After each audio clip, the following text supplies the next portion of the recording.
குரு astro TV நேயர்கள் அனைவருக்கும் வணக்கம். கன்னி ராசிக்கான இந்த வாரத்துக்கான வாரப்பலன், அதாவது 24 மே மாதம் 2026 ஞாயிற்றுக்கிழமையிலிருந்து 30 மே மாதம் 2026 சனிக்கிழமை வரை இந்த வாரத்துக்கான கன்னி ராசிக்காக வாரப்பலன்.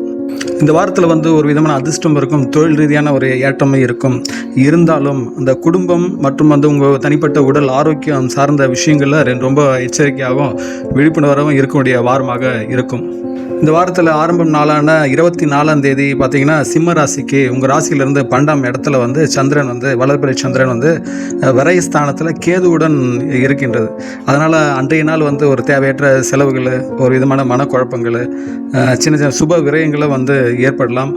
அதிகப்படியான தனிமையை விரும்புவீங்க இருப்பீங்க.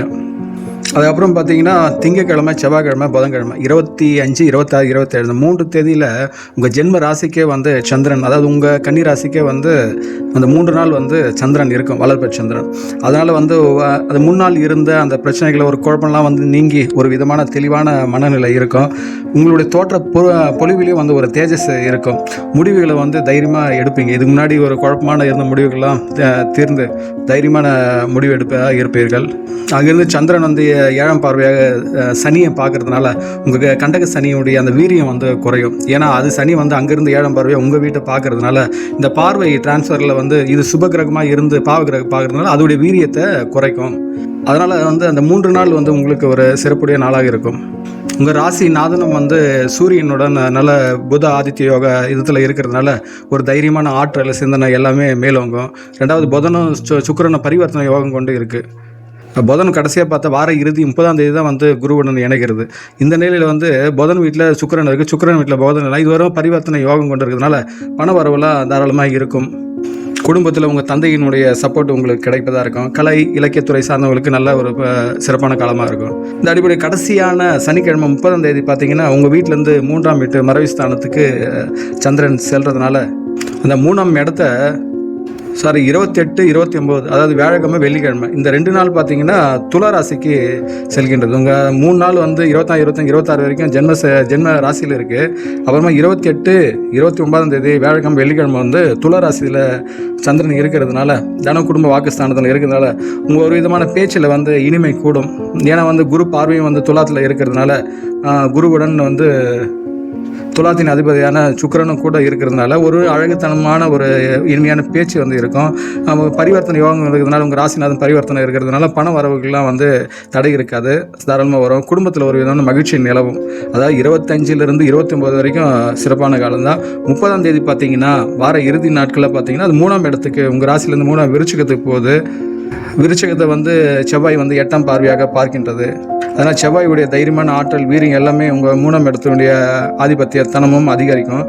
துணிச்சலாக ஒரு முடிவு எடுப்பீங்க. உங்களுடைய வயது குறைந்த சகோதரியுடைய உதவி கிடைக்கும். அதனால் அன்றைய நாள் உங்களுக்கு ஒரு வார இறுதி முழுதும் சிறப்பு தான். அதாவது ஞாயிற்றுக்கிழமை மட்டும்தான் சிம்மத்தில் விரயத்தில் சந்திரன் இணையும் போது தான் வாரம் தொடக்க நாள் மட்டும்தான் இதுவாக இருக்கும். மற்றபடி திங்கள் டு சனி வரைக்கும் உங்களுக்கு கிராஜுவலாக தான் இருக்கும். தொழில் ரீதியாக நல்லா இதெல்லாம் பக்காவாக இருக்கும், அதிர்ஷ்டம் நிறைந்தது தான். உடல் ஆரோக்கியத்தில் கொஞ்சம் கவனம் எடுத்துக்கணும். ஏன்னா கண்டக சனி கன்னிராசிக்கு 2வது சனி நேரடியாக உங்கள் வீட்டை ஜென்மராசியை பார்க்கின்றது. உங்கள் 12ஆம் இடத்துல கேது விரயத்தை கொடுத்துட்ருக்கு, ஒரு தனிமையான உணர்வு. இதெல்லாம் சேர்ந்து தான் இது இருக்கும். ஆனால் இதெல்லாம் சேர்ந்தாலும் உங்களுடைய ராசிநாதனும் 2ஆம் இடத்து அதிபதியான சுக்கிரனை பரிவர்த்தனை இருக்குது. குரு உங்கள் இன்னொரு வீட்டில் இருக்கிறதுனால இதெல்லாம் பேலன்ஸ்ட் ஆகிடும். அதனால் இந்த வாரம் மைனஸோட ப்ளஸ் கொஞ்சம் நேர்மறையான ஆற்றல் தான் அதிகரிக்கும். அதனால் இருக்கிற மைனஸை பலவீனத்தை புரிஞ்சு அதையும் பலமாக மாற்றுங்கள். அதாவது தனிமையான உணர்வு, ஒரு விதம் விரக்தி இருந்ததுன்னா இப்போ நான் சொல்லப்பட்ட விஷயங்களை ஞாபகம் வச்சுட்டு இது இப்படி தான் இருக்குன்றது தெரிஞ்சு உடனே அதை வேறு சூழலுக்கு, சந்தோஷமான சூழலுக்கு மாற்றிக்கொள்ளுங்கள். ஏன்னா தொழில் ரீதியாக உங்களுக்கு நல்ல டெவலப்மெண்ட் தான். ஏன்னா 10ஆம் இடத்துல 2 சுபகிரகங்கள் இருக்குது. 2வது உங்கள் ராசிநாதன் குரு சுக்கிரனை பரிவர்த்தனை இருக்கிறதுனால உங்களுக்கு நல்ல ஒரு அமைப்பு தான் உங்களுக்கு. 2வது உங்கள் வீட்டிலேருந்து 6ஆம் இடத்துல கும்பத்தில் 6 இருக்கிறது நல்லது தான். எப்பவுமே 3, 6, 11 ராகு இறப்பு சிறப்பான காலம்னாங்க. ராகு இருக்கிற இடமும் நட்பு கிரகமாக இருக்கிறதுனால உங்களுடைய எதிரிகள், நோய்கள் எல்லாமே உங்கள் கட்டுப்பாட்டுக்குள்ளே தான் இருக்கும். 2வது நீ வாகனத்தில் செல்லும்போது கவனம்னு சொல்லுங்கள். ஏன்னா 8ஆம் இடத்துல செவ்வாய் உச்ச பலம் கொண்டு ஆட்சி வீட்டில் இருக்குது. அது ஒரு விதமான அஷ்டமத்து செவ்வாய் தான். அதனால் வீடு, வாகனம், சகோதரர் வழி இதெல்லாம் ஒரு சின்ன கான்ஃப்ளிக்ட் உருவாக்கும், மோதல் போக்கு உருவாக்கும். 2வது புதனுக்கு செவ்வாய் பகையாக இருக்கிறதுனால அதோடைய பார்வை பலமும் வந்து 7ஆம் பருவங்க 2ஆம் வீட்டை பார்க்கறதுனால குடும்பம் சார்ந்த இதெல்லாம் வந்து ஒரு சிக்கலை உண்டாக்கணும், உடல் உஷ்ணத்தை அதிகப்படுத்தும். இதெல்லாம் தான் நீங்கள் கவனிக்க வேண்டியிருக்கு. 2வது சனியும் பார்வை இருக்குது. 2வது சூரியன் சந்திரனுடைய பார்வை சனியில் இருக்கிறதுனால 24, 25, 26 அந்த 3 தேதி நன்றாக இருக்கும். இருந்தும் அந்த ஒரு மாதம் வரைக்கும் அந்த பார்வை பலம் இருக்கும். செவ்வாய் இப்போ மே 11ஆம் தேதி தான் செவ்வாய் ஆட்சிக்கு வந்தது. அதனால் அடுத்த மே வரைக்கும், அடுத்த ஜூன் வரைக்கும் அந்த பார்வை பலம் இருக்கிறதுனால இது சொல்லப்பட்ட விஷயங்களை கொஞ்சம் கவனம் எடுத்துக்கணும். ஏன்னா செவ்வாய் மறைவு, செவ்வாய்ன்றது வேகம், ஆற்றலை குறைக்கிறது. நீங்கள் ஒரு வேகமாக ஒரு வேலை செஞ்சு அதை லாபம் ஈட்டுறதை தாண்டி வேகமாக ஏதோ செஞ்சு இது பண்ணி அதை பாழாயிடுதுன்னு வச்சிங்களேன், அது உங்களுக்கு ஒரு துன்பத்தை கொடுக்கும்ல. அதுமாரி பாழாகிற நிலைக்கு தான் வந்து அந்த வேகத்தை, ஆற்றலை அதிகப்படுத்தும் அந்த அஷ்டமத்து செவ்வாய். இதில் மட்டும் கவனித்துக் கொள்ளுங்கள். இந்த கண்டக சனி சின்ன சின்ன அடிப்படும், சின்ன சின்ன இதெல்லாம் இருக்கும். இருந்தும் வந்து சனிக்கு வந்து புதன் நட்பு தான், அது பெரிதளவு இருக்காது. சிம்மராசிக்கும் கடகராசிக்கும் தான் அது பெரிய ஏழரையை கூட்டும். அதனால வந்து கண்டக சனி வந்து அஷ்டமத்து சனியோ கண்டக சனியோ 7 வர சனியோ பொதுவாக வந்து மிதுன ராசிக்கோ கன்னி ராசிக்கோ பெரிதளவு இருக்காது. தலைக்கு வர தலைப்பாயோட போகும். இருந்தும் அந்த கணவன் மனைவி உள்ள அவங்களுக்குள்ள ஒரு சின்ன சின்ன கருத்து வேறுபாடு ஏற்படும். உங்களோட தொழில் கூட்டாளிகள் கூட ஒரு சின்ன மிஸ் அண்டர்ஸ்டாண்டிங் ஏற்படலாம். பொதுவான பப்ளிக் செக்டரில் பழகும்போது கொஞ்சம் கவனமாக இருங்க.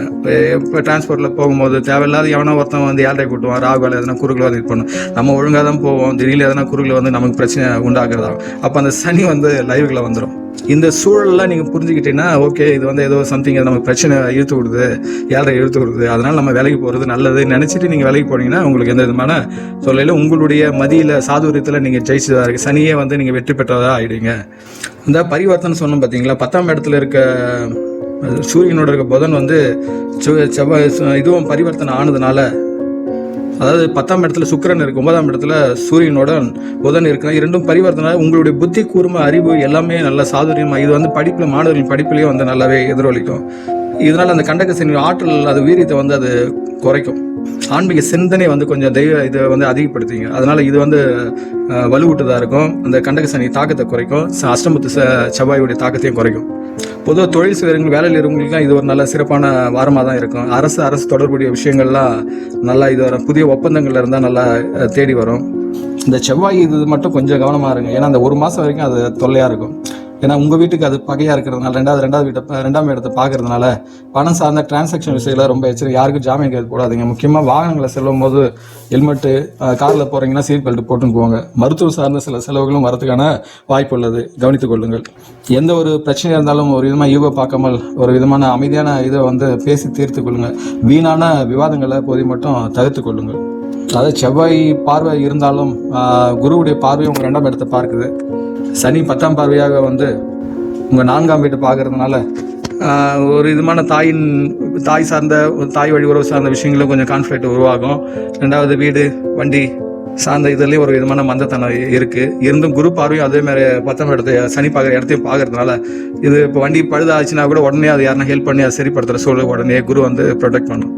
அதனால் கவலை வேண்டாம். புதனை பொறுத்த வரைக்கும், உங்கள் ராசியை பொறுத்த வரைக்கும் எல்லா கிரகங்களும் வந்து உங்களுக்கு ஒரு சப்போர்ட்டு தான். ஒரு குழந்தை மாதிரி தான் எல்லா கிரகங்களும் உங்களை பார்க்கும். அதாவது அடிக்க வரவங்க கூட உங்களை திட்டிட்டு போகிற இதுதான் ராசி தான் உங்கள் ராசி. அதனால் 12 ராசிகளை வந்து கன்னி ராசி, மிதுன ராசி பெரிதாக வருத்தப்படும். இதில் நேரடியான பகன் பார்த்தீங்கன்னா செவ்வாய் தான். அதுதான் பெரிய குறைச்சல் கொடுக்கும். ஆனால் புதன் உங்கள் ராசிநாதன் செவ்வாய் வந்து நட்பாக தான் பார்க்குது. அதுக்கு ஒரு போறாமல் நம்ம வேகமாக ஆற்றலாக படைத்தளி பல போர்கள் கொண்டு ஜெயிச்சாலும் இவன் புத்தி சாதுகத்தில் வந்து அரசங்க மனசில் இடம் பிடிச்சிட்டானு அப்படின்னு. அதனால் செவ்வாய்க்கு சூரியன் வந்து ரொம்ப நட்பாக இருக்கிறதோட சூரியனுக்கு வந்து புதனை தான் பிடிக்கும். அதாவது அதனால் வந்து கன்னி ராசிக்கும் மிதுன ராசிக்கும் சிம்ம ராசிக்கும் நல்ல ஒரு மியூச்சுவல் அண்டர்ஸ்டாண்டிங் இருக்குது மேஷ ராசியை விட.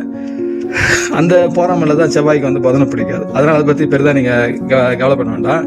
உங்களுடைய இயல்பு தன்மையிலே நீங்கள் செயல்படுங்கள். மகாவிஷ்ணுவை வணங்குங்கள். ஏன்னா பெரும்பாலும் மகாவிஷ்ணு அவங்க தான் வந்து உங்கள் ராசிக்கு கடவுளாக இருந்து உங்களை காப்பார்கள். இந்த வாரத்துக்கான நட்சத்திர பலன் பார்த்தீங்கன்னா உத்திர நட்சத்திரம். ஏன்னா உத்திர நட்சத்திரம் 1ஆம் பாதம் சிம்மத்தில் இருக்கு. அதே உத்திர நட்சத்திரம் 2, 3, 4 பாதங்கள் வந்து உங்க ராசியில இருக்கிறதுனால அந்த பாதம் கொண்டவர்கள் வந்து உத்தியோகத்தில் ஒரு விதமான இந்த வாரத்தில் ஒரு உயர்வு கிடைக்கும். தெய்வ அனுகூலம் கிடைக்கும். குலதெய்வ வழிபாடு, குலதெய்வருடைய அருளும் உங்களுக்கு கிடைக்கும். அதுக்கப்புறம் பார்த்தீங்கன்னா அஸ்த நட்சத்திரக்காரங்க வந்து புதிய முயற்சிகள் நீங்கள் எதனா சேர்ந்தீங்கன்னா அது ஈடேறுவதாக இருக்கும். தொழில் நீங்கள் லாபம் எதிர்பார்த்தீங்கன்னா அது கிடைக்கிறதா இருக்கும். அதுக்கடுத்து பார்த்தீங்கன்னா சித்திர நட்சத்திரக்காரங்க வந்து 1ஆம் பாதம் 2ஆம் பாதமும் கன்னிராசியில் இருக்குது. அதனால் அந்த 2 பாதம் கொள்ளவங்களுக்கு வந்து இந்த வாரத்தை வந்து துணிச்சல் வந்து அவங்களுக்கு அதிகரிக்கும். வீணான விவாதங்கள் வந்து தவிர்த்துங்க கொள்ளுங்கள். இந்த வாரத்துக்கு அதிர்ஷ்ட எண்கள் பார்த்திங்கன்னா இந்த வாரத்துக்கு 5, 6, 8. அதிர்ஷ்ட திசைன்னு பார்த்திங்கன்னா வடக்கு, தென்கிழக்கு. அதிர்ஷ்ட நிறம்னு பார்த்திங்கன்னா பச்சை, வெள்ளை.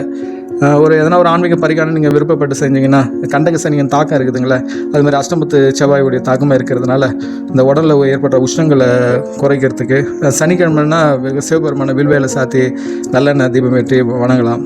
இந்த 8ஆம் இடத்துல செவ்வாய் இருக்கிறது, அந்த ஒரு மாதம் இருக்குதுன்னா அதோடைய அந்த வீரியத்தனம் குறைக்கிறதுக்கு துர்கை அம்மனுக்கு ராகு காலத்தில் எலுமிச்சை தீபம், எலுமிச்சை பழத்தில் தீபம் ஏற்றி வணங்குவது சிறப்பு. அதை ஏற்கனவே சொன்ன மாதிரி புதன்கிழமைனா பெருமாளை நீங்கள் வணங்கலாம்.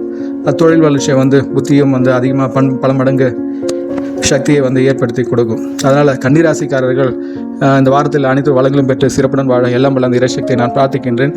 இக்காணொலி உங்கள் ராசி கொண்ட நட்பு வட்டத்தில் உறவட்டத்தில் பகிர்ந்து கொள்ளுங்கள். இதுவரை நம் சேனல் சப்ஸ்கிரைப் செய்ய வேண்டாம், சப்ஸ்கிரைப் செய்து கொள்ளுங்கள்.